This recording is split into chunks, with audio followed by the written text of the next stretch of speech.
una cosa es dar espacio para la toma de decisiones y otras dejarlos hacer lo que quieran. ¿Por qué?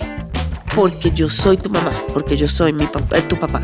Eso se vale. Es una razón. A veces nosotros nos tomamos personal y empezamos a decir, es que ya no me quiere, es que yo antes le hacía todo. Ay, buenísimo que ya no le hagamos todo, maravilloso. El miedo es mío, no de mi hijo. Hola, soy Juanita y bienvenidos a A Todos Nos Pasa, un podcast pensado en ayudarnos a ser mejores padres, a potenciar a nuestros hijos y crecer como familia. Un podcast con invitados especiales, anécdotas divertidas y un montón de amor en donde encontraremos apoyo, inspiración y, por supuesto, un recordatorio constante de que no estamos solos en la aventura de la paternidad. Hola, bienvenidos a un nuevo episodio de A Todos Nos Pasa. Hoy tengo una invitada muy especial. Lina Saldarriaga nos va a acompañar en este episodio. Ella es psicóloga, PhD en Desarrollo Infantil y directora de operaciones del programa de Aulas en Paz de la Universidad de los Andes. Bienvenida, Lina. Ay, qué rica. Gracias por esta invitación, Juanita. Y hoy tenemos un tema apasionante. ¿Cómo hacer un equilibrio entre la protección y la autonomía que le damos a nuestros hijos? Y me gustaría empezar, Lina, por preguntarte ¿por qué es importante hablar de autonomía en la infancia? Claro. Digamos que a veces cuando los niños están tan chiquitos, pensemos en edades como 3, 4, 5, incluso 6 años, para nosotros es un poco complicado entender cómo pueden ser autónomos, porque todavía hay muchas cosas que dependen de nosotros los adultos. Pero es precisamente en esa etapa del desarrollo donde los niños empiezan a formar una serie de hábitos, comportamientos o formas de comportarse, digamos, en el mundo que les pueden ayudar a promover su autonomía. Entonces, la autonomía les va permitiendo conocer mejor su mundo, entender cómo funcionan las cosas, aprender a regular sus propias emociones, aprender a identificar lo que está pasando no solamente en ellos, sino en las otras personas. Entonces, fíjate que es como una base muy importante que uno va formando para otros procesos que se dan más adelante en el desarrollo, pero es tremendamente importante el desarrollo de la autonomía. La base del desarrollo de muchas habilidades que les van a permitir a los niños a enfrentarse al mundo. Exactamente. Y fíjate que hay una cosa preciosa del desarrollo de la autonomía en la edad preescolar y escolar, y es que no solamente le enseña a los niños. Es decir, nosotros pensamos, claro, la autonomía en los niños, tenemos que darles un montón de cosas, pero en realidad los papás aprendemos un montón de cosas. Los papás y mamás aprendemos, por ejemplo, a poner límites o a soltar ciertas cosas. Lo que yo siempre les digo es, ¿cuáles son esas batallas que uno sí tiene que dar y otras que no? ¿Cuáles puedo soltar? ¿Cuáles no puedo soltar? Y es un proceso de aprendizaje mutuo súper bonito. Se va construyendo. Claro, porque los niños van creciendo y van desarrollando nuevas habilidades. Claro.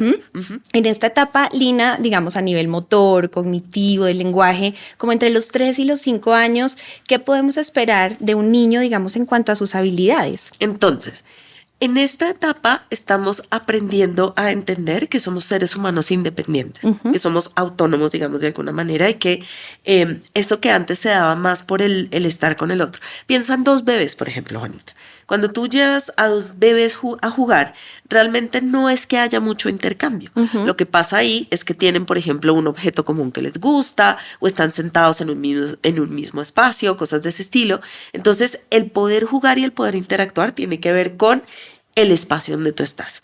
También depende, por ejemplo, mucho de lo que hagan tus papás por ti, de lo que te digan, ahora nos vamos a vestir y entonces te van enseñando a vestir, o ahora, no sé, es la hora de comer y entonces te dan la comida. Entonces, mucho de lo que es tu mundo depende de lo que otros adultos u otros niños hagan o interactúen o de la manera en que interactúen contigo. Cuando llegas a los 3 o 4 años, empiezas a manifestar el deseo de tomar tu propia decisión. Entonces, ¿eso cómo lo vemos? Entonces lo vemos diciendo, yo no quiero comer esto. Obviamente todos los papás, no quiero. Esa es una de las batallas, si quieres hablamos ahorita de eso. Pero entonces no quiero comer esto, o me quiero poner esta ropa, o no quiero dormir así, o quiero quedarme jugando más tiempo, etcétera, etcétera. Empiezan a poner su punto. ¿Sí? Claro. Y fíjate que eso nos asusta un montón a los adultos. Muchas veces los papás dicen, pero es que se vuelve un pequeño tirano.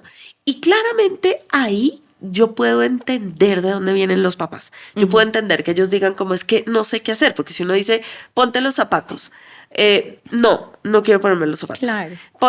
No quiero. Porque hasta ese momento funcionaba muy bien. Uno le dice, Claro. ponte los zapatos, ponte esta camisa, haz esto, y el Ellos control seguían la está regla. completamente en los papás, pero Claro. empiezan a surgir Pero entonces estas como necesidades. ellos empiezan a identificarse como unas personas que pueden tomar decisiones, entonces eso ya no empieza a funcionar tan bien. Y a nosotros nos da mucho susto porque frente a la oposición, generalmente pensamos que viene el regaño. Y en realidad sí puede venir el regaño muchas veces, pero no necesariamente esa es la manera de hacerlo. Entonces la oposición aparece, pero esa oposición no es porque se vuelvan odiosos. Es que mi hijo ahora No se es volvió algo odioso. personal contra mí es como personal, mamá. Exacto. Tiene que ver con qué tanto ellos pueden reafirmarse y decir, no, es que yo soy capaz de tomar una decisión y este es mi punto de vista. Entonces, una idea bonita que le podemos dejar a las familias que están viendo esto es, no se asusten con el no en esta edad. El no es una forma de reafirmarse, de construir identidad. Entonces, ahí hay una parte muy importante. Hay otra parte muy importante en el desarrollo de ciertas habilidades motoras. Entonces, ¿qué pasa? Su pinza está mejor. El hecho de que su pinza está mejor, por ejemplo, hace que más fácilmente precisión. puedan vestirse, ponerse la ropa, incluso coger los cubiertos. Entonces, fíjate cómo todo va apuntándoles a ellos o mostrándoles a ellos que pueden ser más autónomos, que pueden lavarse los dientes, que pueden hacer un montón de cosas. Entonces, ahí hay otro elemento muy importante. Y el tercer elemento del que me preguntaste es sobre el lenguaje. Entonces, el lenguaje está mucho más elaborado. Ya están empezando a dejar de hablar en media lengua. Están empezando a expresar frases mucho más completas. Y no solamente frases mucho más completas, sino frases que mezclan no solamente un deseo instrumental, quiero agua, tengo hambre o no sé qué, sino que ya pueden expresar unas emociones muy básicas. Estoy triste, estoy feliz, tengo rabia, etcétera, etcétera.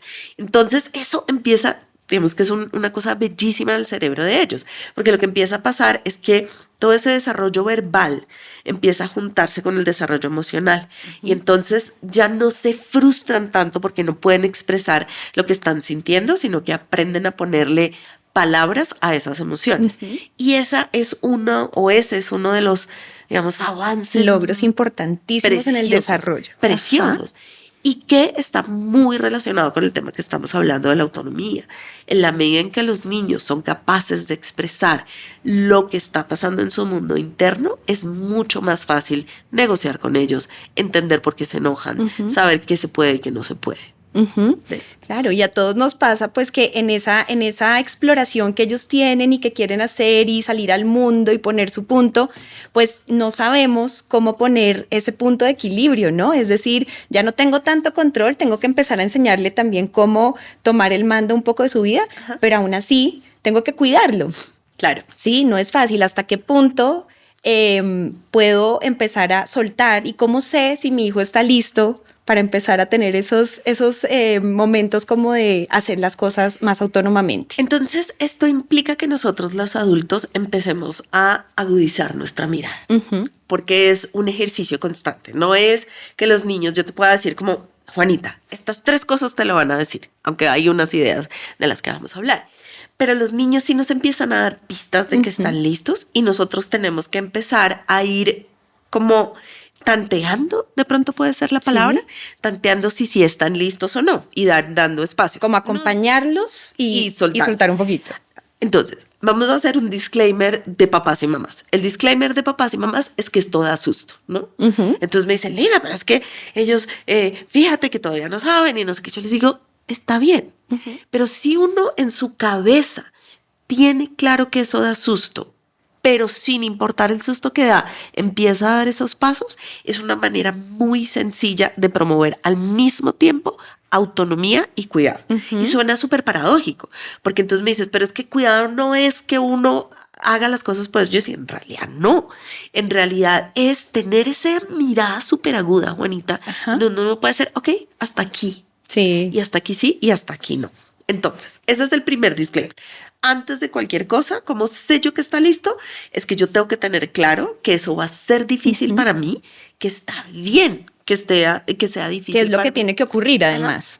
Y que me puede preocupar y me puede dar angustia Y que si yo logro aceptar y entender que esas emociones y esas preocupaciones son normales, yo puedo más fácil soltar. Entonces, eso es una primera idea y una herramienta sencilla para los papás.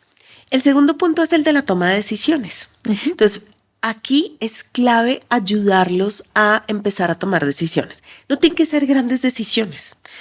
Decisiones sencillas pueden ser si se ponen la pijama roja o la pijama verde.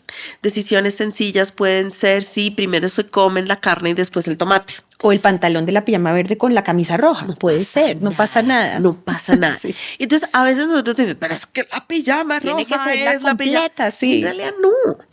Y el hecho de que ellos se sientan capaces, autoeficaces, es la palabra clave aquí, Juanita. Autoeficaces.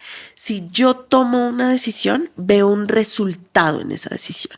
Si yo digo el pantalón verde, me encanta ese ejemplo, el pantalón verde con la camisa roja, puede que a mí me parezca horrible que sea. No pasa nada. No pasa nada. El mundo no se va a acabar. El mundo no se va a acabar por una pijama roja que tiene un pantalón verde. Y ellos dicen, está bien, fíjate que yo soy capaz de elegir. Entonces, la toma de decisiones es súper importante. Cuando ellos empiezan a mostrarnos que necesitan tomar decisiones, que hay cosas que quieren hacer y que nos expresan que las quieren hacer, eso es una pista muy importante. Ahora, aquí hay una cosa en la que tenemos que tener mucho cuidado. Una cosa es dar espacio para la toma de decisiones y otras dejarlos hacer lo que quieran. Porque ahí no. Si no se vale. Las abuelitas decían, bueno, es culantro, pero no tanto. No sé si eso se puede decir, pero ese es un dicho de las abuelitas. Y está súper bien que los niños puedan expresar lo que quieren. Está súper bien que en el contexto de la casa nuestra voz se escuche. Lo que no está bien es que los adultos no puedan poner límites y que esas, digamos, decisiones de los niños se conviertan en ley y no en una opción que podemos evaluar como familia. Entonces, ¿qué es lo que pasa? Es que yo no me quiero acostar ya. Ay, ves que el niño no se quiere acostar ya. No. Dejémoslo otro rato. El niño tiene que dormir mínimo 10 horas. Y el hecho de que tenga que dormir mínimo 10 horas significa que a las 8, a las 7:30 o a la hora que sea, se tiene que acostar. En ese sentido, hay cosas que se pueden negociar o no. Esta es una segunda idea para los papás. ¿Cuáles son los innegociables? Y los innegociables no solo para que uno los tenga claros, los niños también los tienen que tener claros. Ahora, tú, la acostada a las 8 es a las 8. Ahora te puedes acostar con la pijama roja, con el pantalón verde, para arriba, para abajo, como quieras, con luz, sin luz, etcétera, etcétera. Pero la acostada no es innegociable. ¿Sí ves? Sí. Entonces son puntos en los cuales el hecho de que ellos tomen decisiones no afecte su bienestar. De acuerdo. Y no afecte nuestro rol de cuidado parental. Y aquí está el balance. Fíjate que es un balance súper delicado. Entonces yo les permito que tomen decisiones, pero también digo, ok. Hasta aquí. Hasta aquí. A mí me encanta explicarlo, Juanita, como si fuera, imagínate que fuera un camino grande que ellos tienen que recorrer, una carretera. Y yo les explico, en esta carretera tú puedes decidir si te vas por la izquierda, por la derecha, por el centro, si te vas saltando, si te vas corriendo, está bien. Pero en la carretera vamos y la carretera va de acá hasta allá. Eso no se negocia que te salgas de acá. Pero cómo camines en esa carretera es maravilloso y son tus decisiones y lo puedes hacer. Es como ofrecerles opciones limitadas. O opciones limitadas, ¿sí? Exactamente. Para que sobre eso que yo espero y que le estoy enseñando para tener como esa autonomía, que también en ese dar autonomía implica que ellos se sientan seguros. Sí. Y el marcarles unas opciones también, pues nos permite que ellos se puedan mover con tranquilidad. Y puedan elegir a la vez. Y que además la tranquilidad no solo sea para ellos, para uno también. ¿Sabes por qué? Porque eso lo que hace es que los niños y las niñas se ajusten mejor a las reglas. Entonces, yo a veces puedo decir, es que vamos a hacer esto, pero yo no quiero, pero no sé qué. ¿Por qué? Porque yo soy tu mamá, porque yo soy tu papá. Eso se vale, Juanita. A veces a los es una razón. Se nos olvidó que eso se vale. Pero hay momentos en los cuales los niños nos preguntan por qué, y si uno lo piensa de verdad, Juanita, en realidad no hay un por qué. Ajá.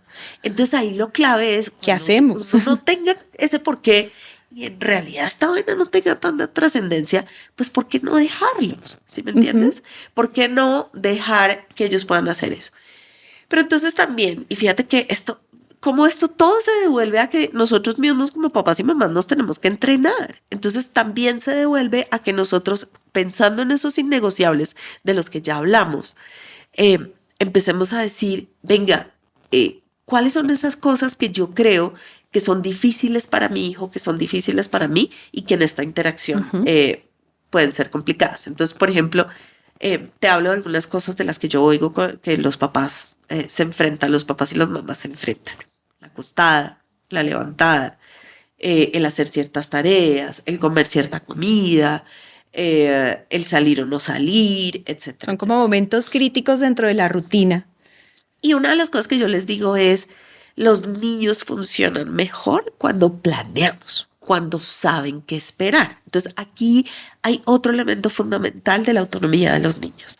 Y es, tú y yo podemos hablar de autonomía, tú y yo somos psicólogas, tú y yo entendemos de qué se trata esto, ¿cierto? Hay como un lenguaje común entre tú y yo. Pero pregúntame si un niño de 4 años va a entender No qué te es lo autonomía. entiende. Ni siquiera pregúntame si un niño de 4 años tiene claro en su cabeza qué es ser juicioso. Sí, o pórtate bien. Pórtate bien. ¿Qué es eso? ¿Eso qué significa? Sí. Entonces, ese es el otro punto que es súper bonito para los papás y súper clave. Cuando nosotros de antemano les explicamos a los niños qué es lo que estamos esperando o qué es lo que va a pasar, ellos entienden mejor porque dicen, ok, entonces portarme juicioso significa que hoy tengo que comerme todo el brócoli, ¿sí? Y desde ahí, entonces yo estoy esperando que te comas todo el brócoli. No quiero. Ok, pero tienes que comer verduras. Entonces, no necesariamente podemos terminar todo el plato, pero puedes comer un poco de carne, un poco de verdura y un poco de... Es lo que hay. Es lo que Es hay. lo que hay, sí. Es lo que hay. No, esa es la carta. Y empieza, por ejemplo, no, esa es la carta. Empieza la gritadera, ¿no? La gritadera nos asusta un montón. Sí. Y nos ponen alerta. Ajá. Y malestar, Sí. eso da malestar. Entonces, el hecho de que, digamos que los niños se desesperen, lo que nos hace es más rápido ceder a lo que ellos quieren y no darles la oportunidad de que se calmen. Y eso es fundamental. Entonces, una de las señales digamos, del malestar de los niños tiene que ver con el grito, ¿no? De no quiero, y entonces yo pongo esa señal de independencia, empiezo a decir no quiero, hago pataleta, me tiro al suelo, no voy a salir, etcétera, etcétera. Y eso a los adultos, Juanita, nos produce mucho malestar, nos produce mucha angustia, y lo que tendemos a hacer es a ceder mucho más rápido para que ellos se calmen. Sí. Y solucionar y dejar ahí ya, como dejemos así pasó el problema. Yo le devuelvo la tablet, yo le cambio la comida, yo no lo dejo, yo no te acuestes, Sí, etcétera, para etcétera. salir rápido del asunto. Claro, y para poder nosotros tolerar nuestro propio malestar, porque es que un niño esté bravo es absolutamente agotador para un adulto. Y hay que reconocerlo, es agotador. Así es. ¿Qué hacemos? Realmente un niño gritando es desesperante. Imagínate más si uno está en la calle.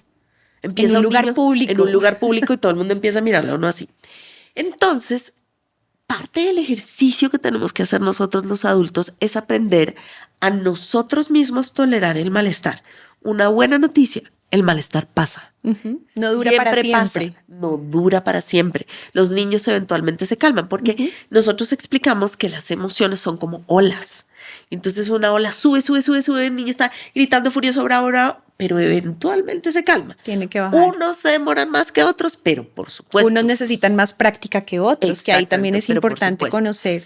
Y digamos que eso también requiere que nosotros practiquemos nuestra propia calma y acompañemos a nuestros niños a calmarnos, porque finalmente lo que estamos enseñando cuando permitimos que la regla se rompa y que los niños ganen porque gritan más duro, lloran más duro o se ponen más angustiados, es que uno rápidamente puede abortar las emociones. Eso se llama soltar la emoción, ¿sí? La saco, la elimino, la quito, y al quitarla pierdo la oportunidad de aprender a regularme emocionalmente. Y a gestionarla. Entonces, eso es fundamental. Ahí hay un punto. Y el otro punto, Juanita, que no hemos tocado tiene que ver con el otro lado de lo que estamos hablando, porque fíjate que estamos hablando de autonomía, ¿no? Sí. Estamos hablando de dejarlos explorar y que hagan las cosas y que expongan todas sus habilidades. Pero hay otra cara de la moneda, Y es cuánta dificultad a nosotros nos cuesta dejarlos ser autónomos. Yo no sé si eso tú también lo ves. A todos nos pasa realmente. Claro. Es difícil. Hola, quiero contarles que este episodio fue patrocinado por St. George's School. St. George's School es uno de los mejores colegios de Colombia en donde sus hijos encontrarán un universo de experiencias para una educación holística. Te invito a ser parte del proceso de admisiones. Encuentra más información en www.sgs.edu.co. Mira, me pasa que hablando con muchos papás nos dicen, es que me muero del susto, por ejemplo, cuando mi hijo llega del jardín o cuando llega del colegio, lo primero, nada más el lenguaje no verbal, ¿no es? ¿Cómo te fue? ¿Con quién? Pero y lo veo y lo escanean de arriba hacia abajo, de punta de la cabeza a punta de los pies a ver cómo llegó. Claro. Si está sucio, entonces uno dice, Dios mío, ¿qué le pasó? Si tiene un mini rasponcito acá, entonces ya es un lugar inseguro. ¿Qué le están haciendo? Sí, voy a llamar ya a esa profesora, esto no puede seguir pasando. Y empiezo a dar también todos estos mensajes delante de él. Sí.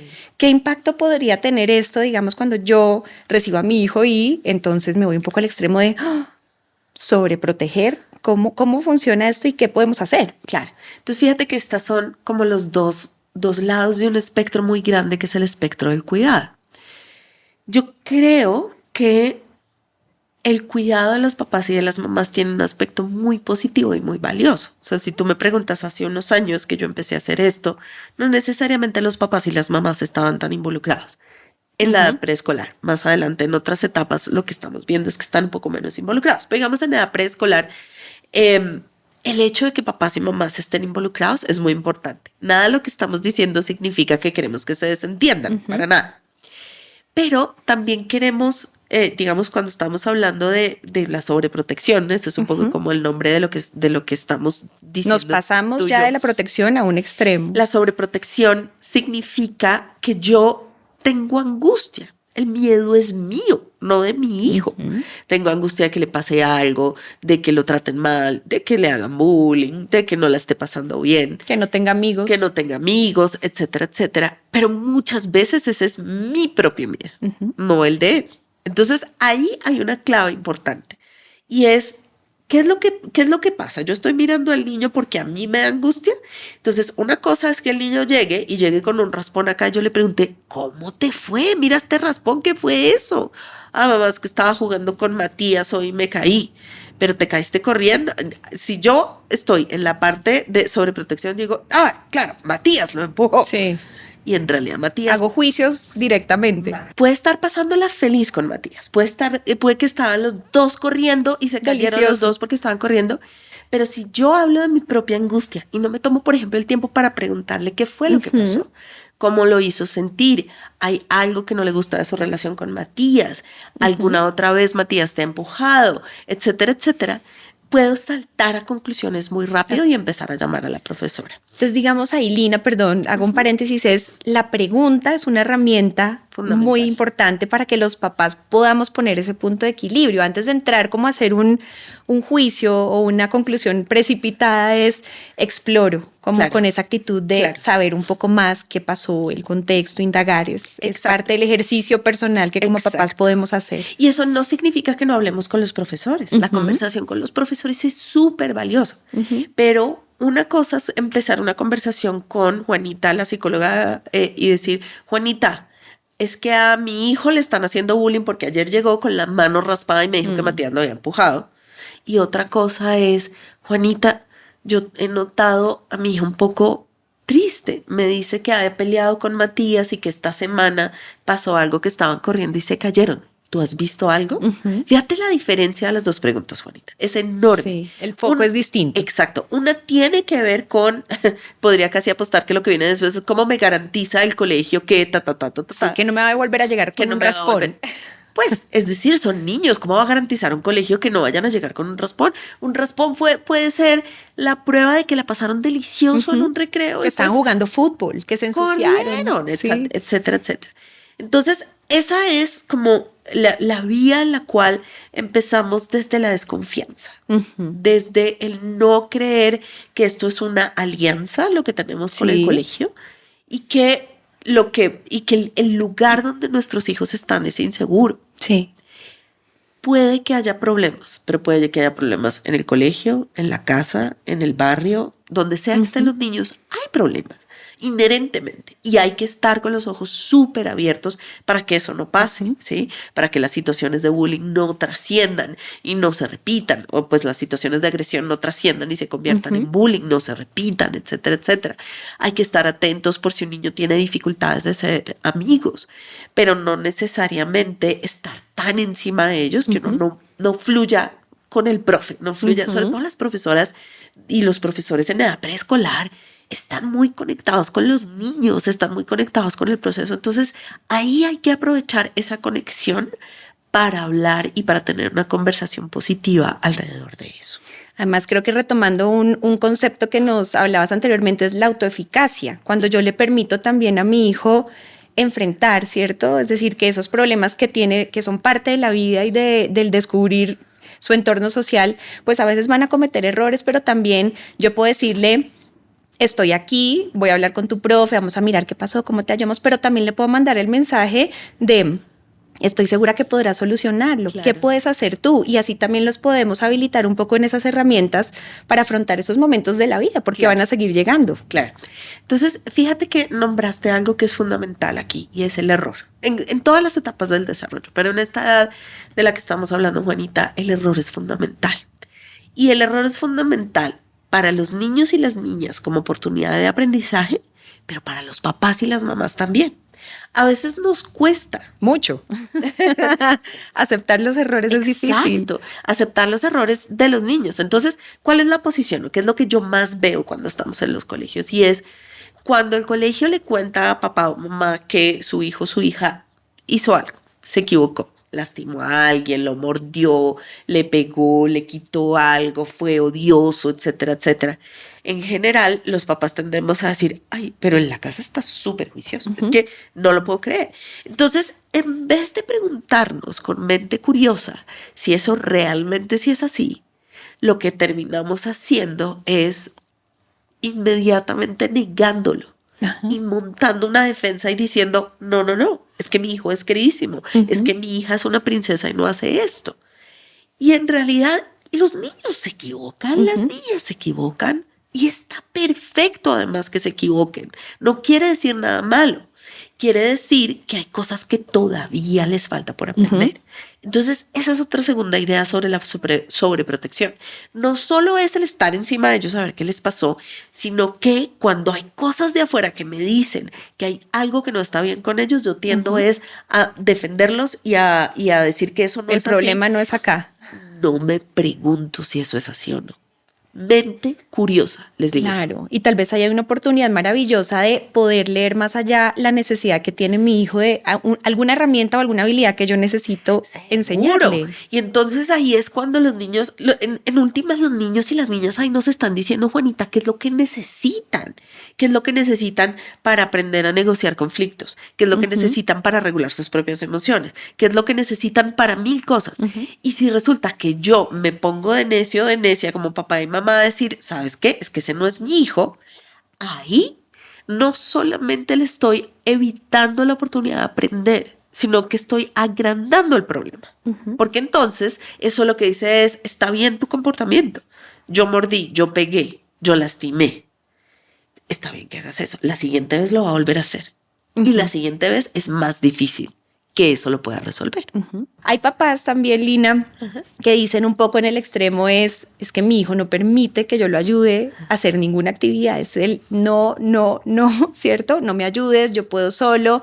Y sí, de alguna manera son papás que dicen yo quiero permitirle que explore, que empiece a hacer las cosas, pero ya llega un punto en que, no sé, si nos estamos arreglando para el jardín y él quiere vestirse solo, pero realmente no me permite ayudarle, pues va a ser muy difícil que podamos estar listos para salir al jardín. Claro. O quiere comer solo todo el tiempo y realmente a veces termina pues realmente de arriba abajo completamente sucio. Entonces también es un caso que nos plantean los papás, ¿qué hacemos? Porque sabemos que es importante dar autonomía, pero ya el niño quiere poner exceso como de de una barrera que no permite ningún tipo de acercamiento en estas actividades. ¿Qué hacemos? Entonces, fíjate que ahí hablábamos de ese camino, ¿no? ¿Te acuerdas? Y es como, este es el camino, vamos para allá y tú entre esta y esta parte te puedes mover o puedes pasar como quieras. Entonces, claramente estos niños que están pidiendo pista para autonomía, hay que ayudarlos a ser autónomos, porque finalmente es su cerebro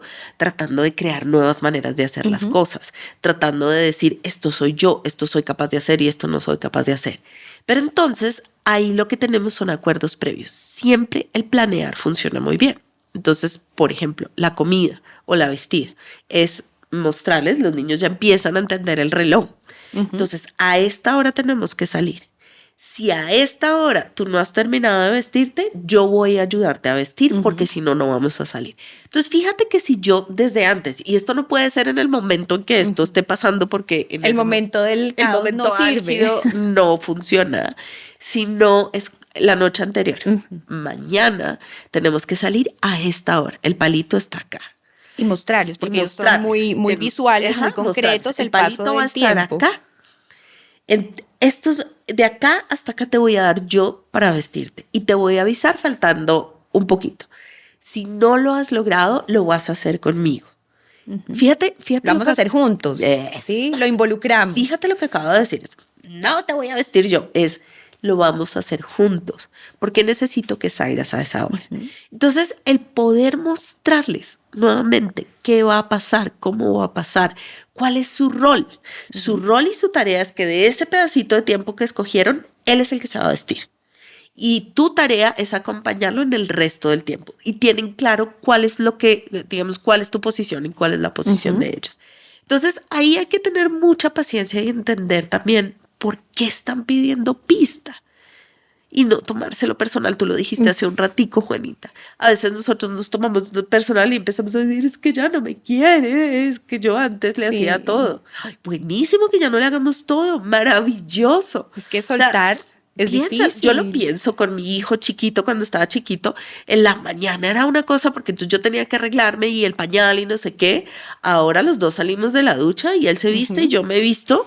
Y eso hace que mi vida sea más sencilla. Entonces también nosotros necesitamos darnos ese espacio. Los papás y las mamás a veces nos cuesta entender que ellos van creciendo. Y se puede volver hasta un juego. En la mañana de pronto hacerlo más divertido mientras yo hago esto y yo me arreglando, tú también lo vas haciendo aquí cerquita mío, pero cada uno se va personando de sus cosas y eso también genera un poco más de armonía. Exacto.